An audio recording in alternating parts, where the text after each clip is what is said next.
Halo, jumpa lagi dengan saya Mulyono.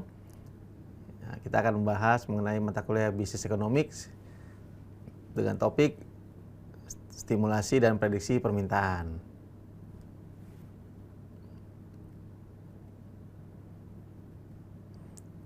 Nah, nih kita memperkirakan dan memprediksi permintaan. Nah, bagaimana nih?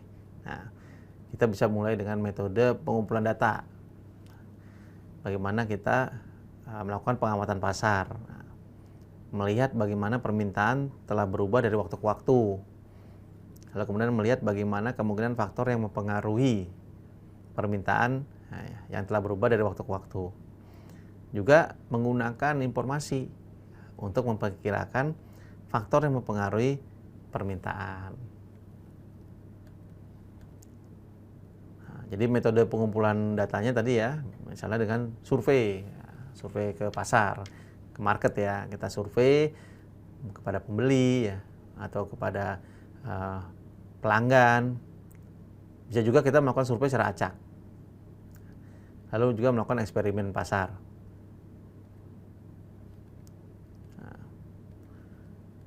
Lalu kemudian juga kita bisa melakukan forecasting ya.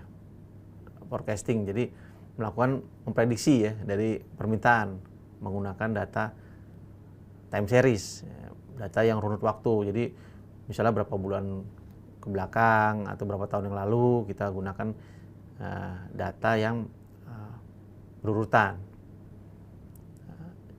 Juga kita bisa juga menggunakan tren. Apa nih yang sudah tren nih? Atau lihat dari tren dari waktu ke waktu. Misalnya tren dalam berpakaian atau tren dalam data ya. Seperti itu nih, apa nih yang sedang tren. Nah, kemudian ada juga dengan fluktuasi dari siklusnya. Nah, bisa juga dengan seasonal. Nah, contoh seasonal ini tadi misalnya hari raya ya, seasonnya hari raya. Nah, kita bisa lihat nih permintaan pada hari raya mungkin meningkat. Nah, kemudian juga tadi yang siklus tadi ya, mungkin permintaan musim hujan ya, mungkin apa siklusnya ya, mungkin kita bisa lihat. Nah, juga dengan pergeseran permintaan atau penawaran nih dalam jangka pendek. Nah, bergeser nggak nih misalnya?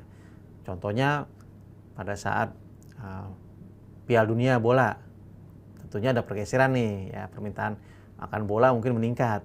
Atau mungkin pada saat pertandingan bulu tangkis, nah, misalnya di mana banyak yang bermain bulu tangkis, justru ini kan bisa ada pergeseran ya, permintaan dari raket misalnya, atau kok gitu ya. Jadi itu ya kira-kira ya, kita bagaimana memperkirakan atau memprediksi permintaan. Nah, kalau mengenai kurvanya tentu kita bisa lihat ya, tren, ada siklus, ada seasonal ya, ada yang actual gitu. Bagaimana melakukan stimulasi dari permintaan?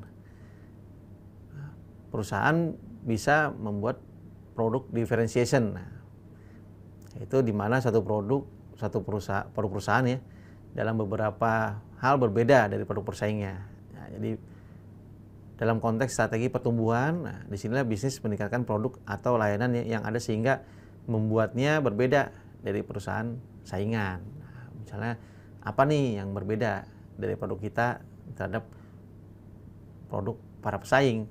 Misalnya lebih bagus, misalnya tadi ya contohnya raket ya, mungkin lebih ringan, lebih kuat, lebih enak dipegang mungkin, seperti itu ya contoh-contoh produk differentiation. Nah, juga tadi dengan meningkatkan fitur dari produk ya. Misalnya standar teknisnya, misalnya dari mutu atau apa, mengikuti ISO berapa, mungkin ya ada SNI dan sebagainya. Nah, kualitinya gimana nih? Kualitinya kita tingkatkan. Desain, nah desainnya mungkin lebih modern ya, lebih baru gitu ya, nah, misalnya ya. Juga servis, jasa apa layanannya, misalnya layanan purna jual ya, misalnya kalau barang rusak, nah kemana nih perlu di servisnya, seperti itu ya. Bisa juga dengan mix dari fitur tersebut ya, digabungkan misalnya tekniknya apa secara standarnya bagus, kualitasnya bagus, lalu juga layanannya bagus dan sebagainya. Nah, ini untuk menunjang tadi ya brand atau merek yang tadi produk kita. Untuk stimulasi permintaan juga perusahaan juga bisa melakukan market segmentation. Nah, lihat nih bagaimana nih, apakah produknya memang dibuat untuk massal, jadi mungkin memang banyak yang membeli, target pasarnya luas, atau juga bisa juga ceruk pasar. Nah, ceruk pasar itu jadi mungkin konsumen tertentu yang mau akan membeli ya. Nah, ini yang pasar yang mungkin ceruk pasar ya, mungkin sedikit tapi memang itu target perusahaan, target dari produknya. Sehingga perusahaan dapat menerapkan strategi, misalnya penetrasi pasar atau produk development, market development ya, juga diversification. Misal tadi ya kalau dia memang mengandalkan ceruk pasar ya, berarti kan konsumennya tidak banyak ya. Nah, maka dia fokus nih, contohnya ya. Ini contohnya lagi ya, misalnya memang barang-barang yang berbeda dari yang umum gitu ya.